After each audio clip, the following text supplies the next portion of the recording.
Le dropshipping, c'est un business de modèle qui te permet de commencer ton business sans stock, sans gros capital de départ. C'est un business modèle que j'ai utilisé pendant plusieurs années et que j'utilise encore dans certains contextes et qui m'a permis de rapidement évoluer et de rapidement faire mon capital. Tout le monde peut se lancer dans le dropshipping. Donc, c'est avec beaucoup d'expérience que je viens te partager dans cette vidéo comment toi aussi tu peux te lancer dans le dropshipping et surtout comment optimiser quoi pour avoir de meilleurs résultats. Si c'est la première fois que tu me vois, je suis Elodie Onana et depuis 2019, je vous encourage à vous lancer dans le business grâce à Internet parce que je suis convaincue qu'on peut tous lancer une activité grâce à Internet. Donc, j'ai déjà défini c'est quoi le dropshipping au départ de la vidéo. Si tu ne sais pas ce que c'est, cette vidéo est pour toi. Si tu veux optimiser ton business model de dropshipping, cette vidéo est également pour toi. Coucou boss, abonne-toi. Ici on parle de business, entrepreneuriat et finance.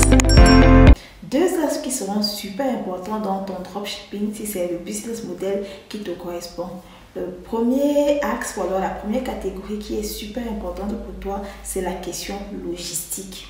Au niveau du transport, ça va se passer comment concrètement? Parce que tu peux facilement trouver un bon produit, tu peux facilement trouver une bonne affaire, mais si tu n'arrives pas à répondre à la question logistique, c'est compliqué en fait. Donc, la question de la logistique est la première question que tu vas devoir gérer. Si tu es une personne qui stresse beaucoup, parce qu'il y a des gens qui sont très stressés, qui sont très anxieux, qui ont peur de se lancer, il a peur de ceci, il a peur de cela, il ne sait pas si ça va fonctionner ou pas. Déjà, j'aimerais te dire que le business n'aime pas la peur, d'accord? Il y a une expression qu'on dit au Cameroun, on dit le diable n'aime pas la panique. Le diable n'aime pas la panique, respire. Donc, si tu es une personne qui ne veut pas prendre trop de risques, tu peux travailler avec des fournisseurs locaux. Je connais beaucoup de femmes qui le font. Elles vont dans des magasins, elles cherchent des super fournisseurs sur place et elles s'entendent avec eux. C'est-à-dire, je prends la photo de ton article, ensuite je fais la promotion sur les différents réseaux, sur mes statuts, peu importe où. Et lorsque j'ai une commande, je viens chercher chez toi et je livre à ma cliente. Là, tu n'as pas besoin de capital, tu as juste besoin de toi, de travailler au niveau du marketing et de travailler le capital confiance de tes clients, de tes prospects qui vont te remettre l'argent pour que tu fasses les achats pour eux, d'accord? Donc, si tu es une personne qui ne veut pas prendre trop de risques, commence avec les fournisseurs locaux.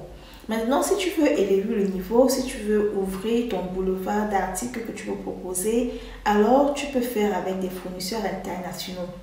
Si tu as un petit budget ou alors si tu ne veux pas vraiment prendre trop de risques en termes de coûts de marchandises et tout, commence avec Alibaba, commence avec 788, commence avec la Chine. La Chine vraiment permet de commencer avec un petit capital où tu es et même de la maison, tu peux lancer ton business avec la Chine.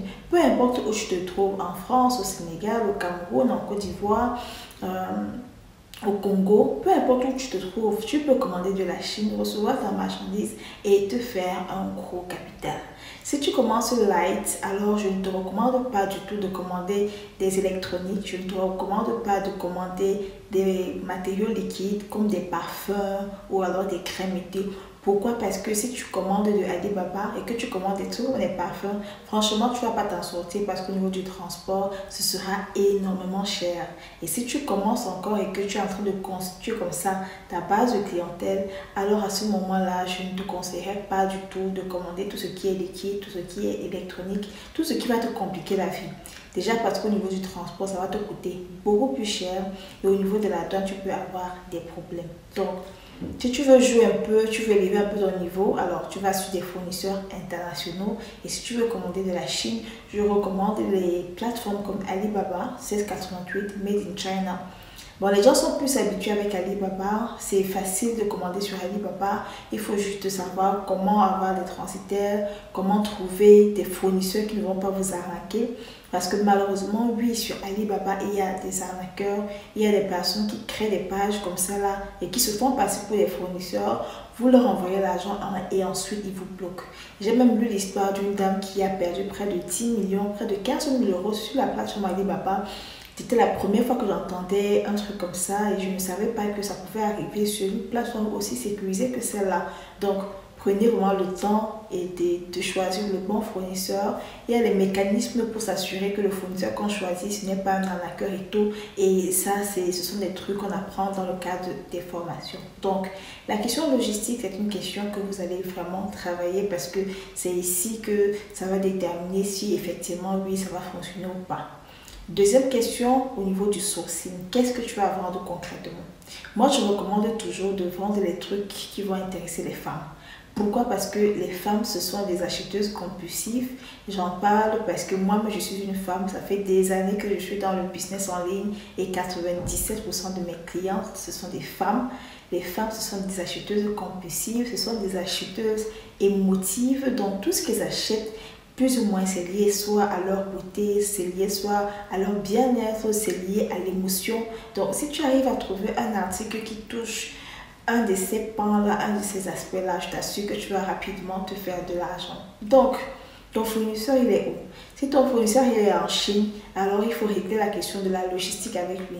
Combien de temps est-ce que ça va mettre pour qu'on te livre? Combien est-ce que ça va coûter? De ça vont dépendre deux choses. De ça vont dépendre le prix auquel tu vas revendre de façon finale ta marchandise. Ça veut dire que si tu commandes un article X qui pèse X kilos, d'accord, et qui met X nombre de temps en route, dans l'un de ces éléments, s'il y a un qui se démarque, ce sera ça ta valeur ajoutée. Disons par exemple que tu arrives à trouver un fournisseur qui peut te livrer en 5 jours. Ici, ta communication, vraiment, ça va se baser sur ça. Genre, commandez mes gains, vous allez livrer après 5 jours. Le 5 jours ici devient ta valeur ajoutée, d'accord? Ça devient ta valeur ajoutée. Si le fournisseur te fait de bons prix, et que la marchandise aussi est de bonne qualité, parce que ce n'est pas parce que c'est moins cher qu'il faut forcément acheter. Si le fournisseur te fait de bons prix, alors le prix ici, ce sera ta valeur ajoutée. De quoi est-ce que tu te démarques de tes clients? Comment est-ce que tu arrives à te démarquer? Pourquoi est-ce que les gens devraient acheter chez toi et pas chez une autre personne? Sur ça, en tout cas, ça va orienter, déterminer ta communication et ce sera ça ta valeur ajoutée. Les gens vont acheter pour toi, chez toi. Pourquoi? Parce que c'est de bonne qualité. Les gens vont acheter chez toi. Pourquoi? Parce qu'on livre rapidement. Les gens vont acheter chez toi. Pourquoi? Parce que les prix sont abordables. C'est quoi ton USP? Maintenant, au niveau du paiement, comment est-ce que ça se passe? Dans le modèle du dropshipping, lorsque je fais la communication avec les photos, soit de mes fournisseurs ou alors des photos que j'ai prises chez mon fournisseur. C'est avec ça que je fais la communication et lorsqu'il y a une commande, le client me paye, d'accord? Et ensuite, de ce que le client me paye, j'envoie au fournisseur. Le fournisseur m'envoie la marchandise ou alors le fournisseur livre directement la marchandise au client et ce qui est au-dessus, c'est mon bénéfice. C'est comme ça que ça se passe en fait au niveau du paiement et ça rend un peu le tout très flexible. Pourquoi? Parce que toi en tant que vendeur, toi en tant que la personne qui a fait le marketing, tu n'as pas besoin vraiment de lever un gros capital pour acheter la marchandise et la stocker. D'autant plus que tu peux stocker une marchandise qui ne sort pas. Après, ce que j'aime dire, c'est que le business model du dropshipping, ça t'aide à commencer, mais sur le long terme, si tu deviens déjà important, si tu deviens déjà grand et que ton capital grandit effectivement, il faudrait pouvoir avoir un stock physique de disponible qui te permet de livrer rapidement les clients. Si un client veut X marchandises, tu le livres en quelques heures et ça aussi, ça devient ta valeur ajoutée. Je veux dire, travailler sur la valeur ajoutée, c'est très important parce qu'aujourd'hui, en 2025, en tout cas au moment où je publie cette vidéo, beaucoup de personnes se sont lancées dans le dropshipping. Il y a aussi beaucoup de personnes qui se sont faites arnaquer. Donc, travaille ton capital confiance parce que les gens t'envoient quand même de l'argent. Les gens ne voient pas la marchandise avant d'envoyer. Il y a quelques années, si on m'avait dit en tout cas que c'était possible que les gens t'envoient l'argent pour la marchandise sans l'avoir vu. Si on m'avait dit ça il y a 5 ans, je pourrais dire que c'est impossible. Mais moi, je suis ici pour te dire que c'est possible parce que c'est quelque chose que je fais depuis des années. Donc, oui, les gens peuvent t'envoyer de l'argent. Oui, tu peux te faire de l'argent avec le dropshipping. Mais aussi, tu vas devoir travailler sur ton capital confiance parce que il faut que les gens te fassent confiance pour t'envoyer l'argent en question. Maintenant, si tu veux lancer ton business de la maison et que toutes les informations que je t'ai données t'intéressent, je t'invite à la formation que j'organise en fin février pour vraiment parler du business model du dropshipping. Franchement, j'ai gagné des millions sur ce dropshipping et je pèse mes mots parce que c'est un business model qui fonctionne. Il a déjà été éprouvé, plusieurs personnes l'ont utilisé, plusieurs personnes même l'utilisent jusqu'à présent. Pourquoi pas toi? Si tu cherches un business que tu peux commencer de la maison avec un minimum de risque, lance-toi dans le dropshipping. Mais seulement, il faut pouvoir sécuriser tous les points dont on a parlé précédemment. D'abord, la question de la logistique, la question du sourcing, trouver la marchandise de bonne qualité. Aussi, les fournisseurs qui vont te livrer la marchandise de bonne qualité. Parfois, tu peux voir de belles photos sur Internet, mais quand tu reçois, franchement, ça n'a rien à voir. Et de là, ils vont ta crédibilité. Surtout quand tu commences, tu dois travailler ton capital confiance, ton capital crédibilité et ne pas t'amuser avec. Donc, si c'est un business qui t'intéresse, j'organise une formation sur le dropshipping en fin février et la formation sera vraiment axée sur comment commander de la Chine, comment trouver de bons fournisseurs pour ne pas se faire arnaquer, comment gérer la logistique, ça c'est une question très importante, comment faire son marketing également pour trouver les clients parce que c'est souvent ça le nerf de la guerre, comment organiser tout ça. Dans une précédente vidéo, j'ai dit que je me suis fait près de 13 000 € de chiffre d'affaires avec le business de la rentrée et les 13 000 €, ce n'est pas moi qui ai mis l'argent en question, c'est grâce au dropshipping que j'ai pu me le faire. Donc si c'est aussi quelque chose qui t'intéresse, si c'est quelque chose qui te parle, alors inscris-toi à la formation, le lien d'inscription dans les commentaires, donc rejoins-nous. Nous sommes parvenus à la fin de la vidéo, les beaux si est à parler, alors n'hésite pas de la liker, de la commenter, de la partager.